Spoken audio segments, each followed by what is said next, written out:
It all started on a lazy Saturday afternoon. The sun was warm, the breeze just right, and after a long week of ranch chores, I decided it was finally time to relax. I grabbed my favorite hammock, a cold drink, and a mystery novel, and headed down to the lake that bordered my ranch.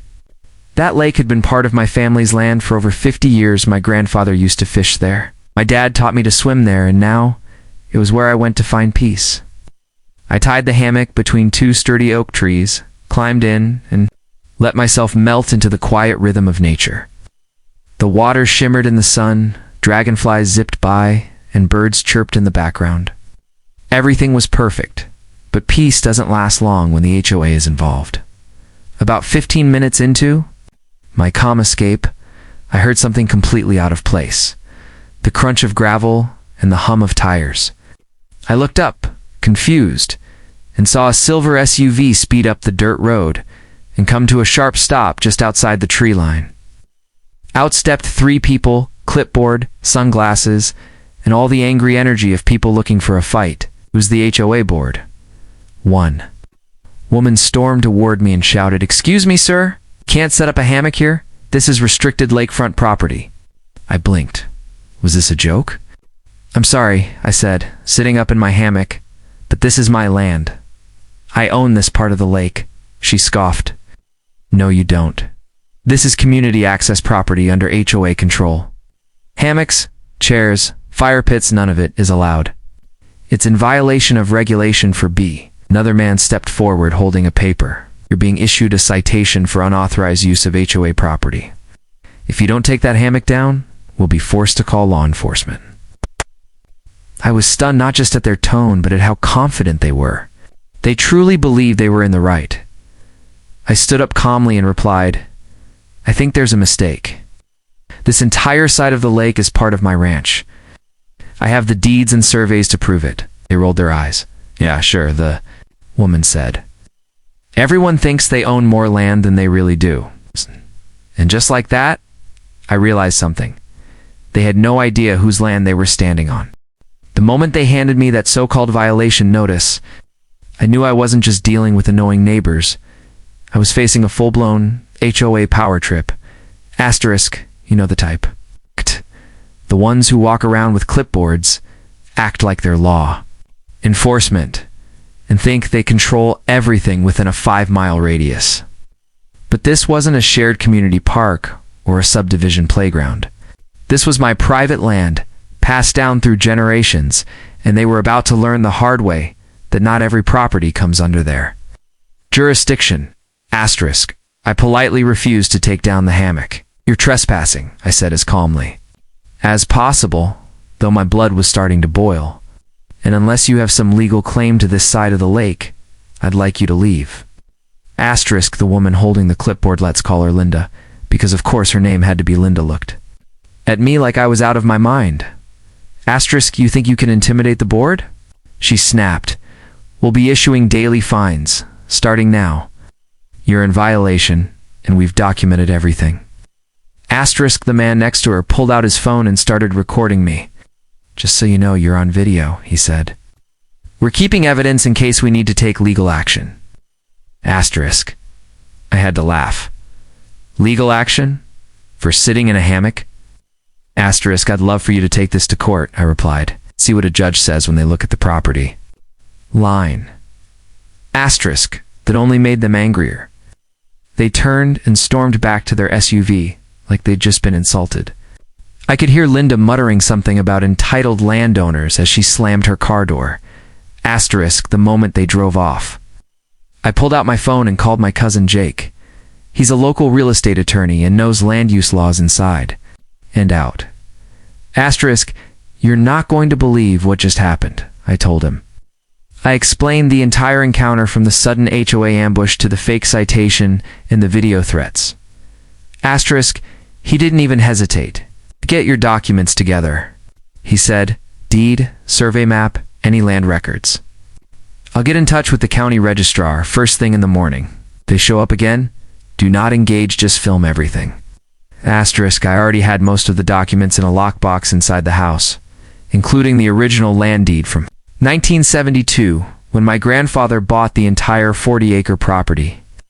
The deed clearly showed the lake's eastern shore as part of our parcel. It's completely outside any HOA boundaries. Asterisk. But just to be sure, I pulled out an old topographic map too, the kind surveyors used. Sure enough, the boundary lines wrapped neatly around the lake and put my hammock location firmly on my side. Asterisk still. I didn't want to just rely on my own word. I needed official backup. Asterisk the next morning, I made a few calls. Assessor's office, then to a licensed land surveyor I'd used before during a fencing dispute. I also filed a complaint with the sheriff's office just in case HOA tried to push things further. Asterisk by lunchtime. Had hard copies of the property lines and a scheduled site visit with the surveyor. And sheriff's deputy for the next afternoon. Asterisk, and just like clockwork, they came back. Asterisk, same SUV, same 3 board members. This time they didn't walk up with warning papers. They walked up with attitude. Asterisk, you were warned yesterday, Linda started.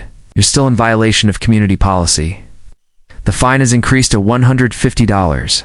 Asterisk per day, added the man with the camera, now wearing aviator sunglasses like he was a TV cop. Asterisk, I'd advise you to comply now, Linda continued. We don't want to escalate this. Asterisk, I didn't say a word. I just smiled and pointed to the other side of the lake where 2 trucks were pulling up.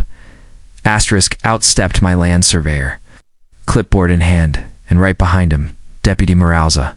Straight-shooting sheriff's officer I'd known for years. Asterisk, good afternoon, the deputy said as he approached us. We're here to conduct a survey and address a trespassing complaint. The HOA members froze. Wait, what complaint? Linda asked, looking pale. Asterisk, I filed it, I said. Yesterday you entered my private property without permission, made threats, and issued an unlawful citation. Asterisk, Linda looked like she was about to protest. But the surveyor cut in. Asterisk, we'll let the documents speak for themselves, he said calmly. He unfolded the large map right there on the tailgate of his truck. This is the county registered plat of this land, last updated 2018. The property line for this parcel, he pointed, runs from that oak tree to the base of the lake, including the entire eastern shoreline. That puts the hammock, he glanced up, right in the middle of private property. Dead silence. You're sure? The HOA man asked, looking like he was holding on to a thread of hope. Asterisk, absolutely, the surveyor confirmed. And it's been this way for over 50 years. Asterisk, Deputy Morales stepped forward. Ma'am, he said to Linda, unless you can provide documentation showing otherwise, you'll need to vacate this property. Continuing to issue citations or threaten legal action here could be considered harassment or even criminal trespass. That shut them up. Linda stammered something about checking with headquarters and confusion in the zoning before she turned and walked off. The other 2 followed silently, like puppies with their tails tucked. Asterisk, they didn't even look back. I stood there, arms crossed, watching them drive away slow this time. I'd made my point. Not with shouting, not with threats, but with facts and the law. The property line didn't lie, and neither did my deed. Asterisk, later that evening, I put the hammock back up and cracked open another cold drink. Asterisk, funny, isn't it? Some people walk around, acting like they run the world, till they run into someone who actually owns it. I thought that would be the end of it after all. A licensed surveyor and a sheriff's deputy had confirmed on paper and in person that my hammock was on private property. Not just private, but my property. The HOA had no say, no claim, and no rights anywhere near the spot they tried to control. But people like Linda, they don't go down that easy.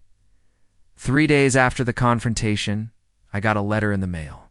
Not from the county, not from the sheriff's office, but from the HOA's attorney. A thick, pompous packet titled Notice of Ongoing Violation and Encroachment Review. I couldn't believe it. Despite being proven wrong, they were doubling down. The letter claimed that although the eastern shoreline might technically fall outside the official HOA map, it was part of a shared ecological buffer zone created in a 1998 environmental memorandum. They cited vague references to local preservation laws and even hinted that I had disturbed protected ground. By tying a hammock to 2 oak trees, That's right, they were now accusing me of ecological damage. It would have been hilarious. If it weren't so insulting, I called my cousin Jake, the real estate lawyer, and faxed the letter over. He called back 10 minutes later, laughing so hard he had to pause. Ecological buffer zone, he said, still chuckling. They're grabbing at straws. This is legal fiction, man. I know they lost on the land ownership, so now they're inventing new rules to try and scare you. So what do we do? I asked. Jake's voice shifted from amused to sharp. We go on offense. Over the next 2 weeks, Jake and I built a rock-solid legal response. First, we requested all documentation from the HOA regarding the supposed buffer zone. Surprise, surprise, they had none. The so-called 1998 memorandum wasn't on file with the county, wasn't listed in any environmental registry, and wasn't referenced in any of the community's bylaws. It was basically a myth they had conjured up to keep people from questioning their overreach. Second, Jake submitted a formal cease and desist notice to the HOA. It demanded an immediate end to all false citations, trespassing, and harassment regarding my property. It also informed them that if they persisted, I would file a civil suit for trespassing, harassment, and defamation. Third, and this was my favorite part, we scheduled a public zoning meeting at the county courthouse. Why? Because if they wanted to bring things into the light, I was more than happy to shine a spotlight on their lies. At the zoning board meeting, I brought every piece of evidence: the deed, the survey, pictures of the hammock, the sheriff's report, and yes, video footage of the HOA members entering my land and threatening me. I'll never forget the look on their faces when they walked into that room and saw the crowd. Turns out, I wasn't the only one they'd tried to push around. At least 4 other property owners showed up with their own horror stories, being told they couldn't have patio furniture, couldn't build a dock, couldn't even mow their grass a certain way. And in each case, the HOA had twisted rules or created new ones just to flex their authority. By the end of the meeting, the zoning board chairman made a public statement. There is no legal basis for the HOA's enforcement attempts on private land surrounding the eastern lakefront. Any further interference may be subject to penalties under county trespass laws. Mic dropped. The meeting ended, and people were shaking my hand on the way out like I'd just taken down the final boss in a video game. And honestly, it felt like I had.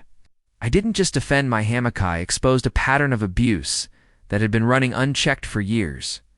But the real cherry on top? 1 week later, I got another letter. Only this time, it wasn't a threat. It was a settlement offer.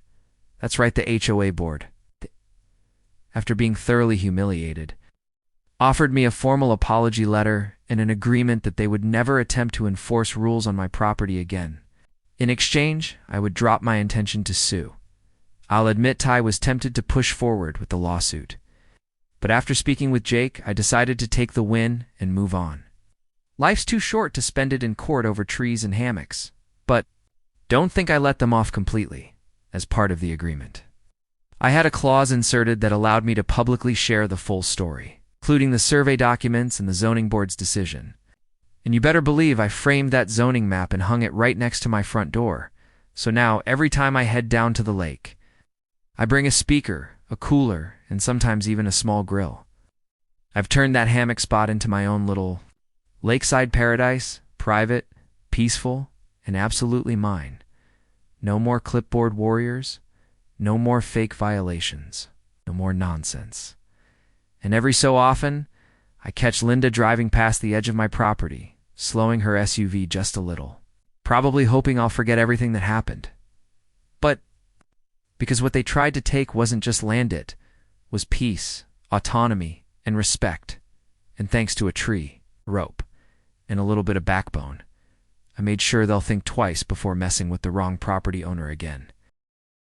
The whole saga taught me something unexpected, not just about HOA overreach, but about the power of standing your ground when everyone else expects you to back down. I never thought a simple hammock on a lazy Saturday would turn into a legal battle, zoning meeting, a neighborhood awakening, but that's exactly what happened.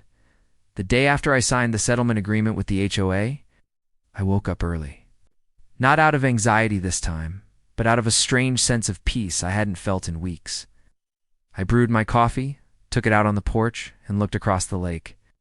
The sun was just starting to reflect off the water, casting a golden glow that reminded me why I loved this place in the first place. It wasn't just land. It was legacy. That lake had been part of my family for over half a century. My grandfather used to bring his canoe down here. My dad would take me fishing at the edge of the dock while teaching me to skip stones. Every tree, every blade of grass, even that weathered old hammock tree, it all held history. And for a moment, a group of clipboard warriors thought they could erase it with a fine. But they were wrong. Over the next couple of weeks, something shifted in the community. Neighbors started stopping by, people I'd barely talked to in years. It came with stories, curiosity, and sometimes even a bottle of lemonade or a six-pack. One guy, Mark, lived 2 streets down. I'd been fighting with him over a garden. Shed for months, he told me. You gave the rest of us the guts to push back. Another couple said they'd been fined for having wind chimes that were too loud. Wind chimes. It wasn't just about me and my hammock anymore. It was about the bigger picture, how easy it is for authority to go unchecked when no one dares to question it. So I started organizing. Nothing too formal. It's just a casual monthly gathering, Lake Talk Saturdays, we called it. Water, sit under the trees and share concerns, ideas and laughs. No rules, no fines, just community.